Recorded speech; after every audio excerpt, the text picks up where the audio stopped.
Bonjour, bienvenue dans cette nouvelle capsule vidéo sur l'humanisme, la Renaissance et les réformes religieuses. L'épisode 6 est consacré à un petit point sur la Renaissance. Donc, grand A dans les sciences. La Renaissance dans les sciences va être marquée par le fait que les scientifiques et les intellectuels vont mettre l'homme et le monde au centre de leurs préoccupations et de leurs recherches, et non plus totalement Dieu. Il y a donc là un début de ce qu'on va appeler la démarche scientifique qui sera réellement développée quelques siècles plus tard avec le mouvement des Lumières. Cette démarche scientifique repose sur l'observation de l'homme, l'observation de la nature et l'émission d'hypothèses pour essayer de comprendre le fonctionnement de l'homme, mais aussi du monde. Donc on ne fait plus reposer seulement la compréhension de l'homme et du monde par la seule compréhension de Dieu et de la seule volonté de Dieu, mais en cherchant les mécanismes qui font fonctionner en interne l'homme et les mécanismes qui font fonctionner la nature.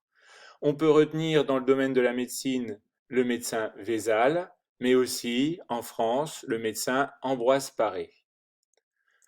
Dans le domaine de l'art, les sujets abordés vont être renouvelés. On va avoir, comme dans l'humanisme, un retour à l'Antiquité et au sujet de l'Antiquité, c'est-à-dire une représentation mythologique des dieux de la mythologie grecque ou romaine.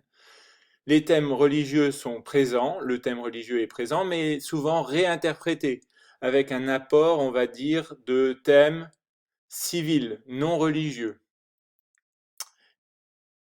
Enfin, les méthodes utilisées. Les méthodes utilisées vont faire évoluer l'art lors de la Renaissance. La première méthode que l'on va utiliser, c'est la perspective pour créer de la profondeur dans les tableaux.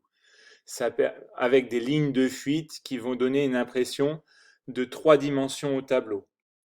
Deuxième élément, c'est le sfumato, utilisé notamment par Léonard de Vinci. Ça correspond où on pourrait l'assimiler au terme de fumée. C'est-à-dire qu'à l'horizon ou dans le lointain, il n'y aura plus de délimitation entre les différents objets représentés dans le tableau, une sorte de flou qui va être développé.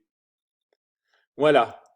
Comment se manifeste la Renaissance? Ce serait la question à laquelle vous devriez être capable de répondre à l'issue de cette vidéo.